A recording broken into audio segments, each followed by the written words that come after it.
Hello, my name is Andrea. Today, we're going to learn about what an endoscopy is. This lesson is divided into 3 parts. In part 1, we'll talk about the functions of an endoscopy. In part 2, we'll describe an enteroscopy. Finally, in part 3, we'll see a report of a diagnostic endoscopy. Let's get started. First, let's see part 1, Functions of Endoscopy. Endoscopy is a way of examining parts of the body which are not visible from the outside. A typical endoscope is a flexible tube which is inserted through one of the natural orifices or openings, such as the anus or mouth.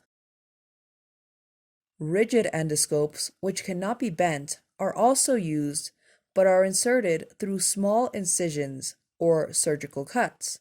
The shaft contains several channels to transmit light from the outside and images from the inside, and to allow different instruments to be used. Endoscopes can be used for the following: to provide diagnostic information, to excise or cut out diseased tissue or growths, such as polyps, to clear obstructions, to take a biopsy, to cauterize a site of bleeding by applying heat.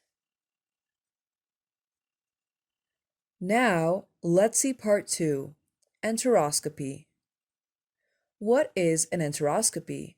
Let's follow a step-by-step process. In the following example, Dr. Jardin is talking her patient through an enteroscopy.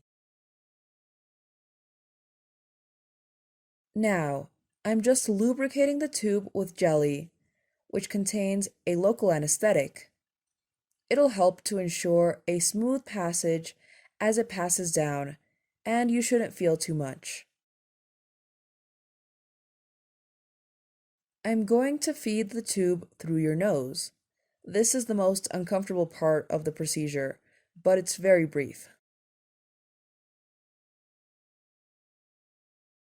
You'll get used to the tube in a few minutes' time.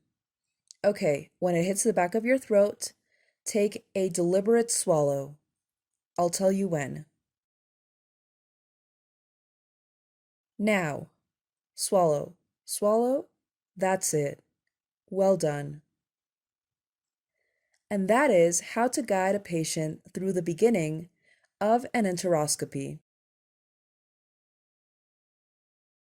Finally, we'll see part 3, Report of a Diagnostic Endoscopy. Here, we'll see a brief report of a diagnostic endoscopy. Examination.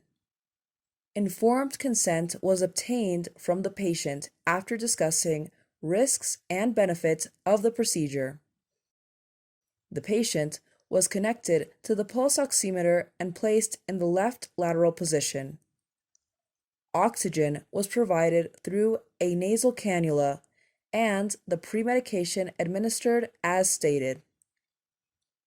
The endoscope was introduced into the esophagus.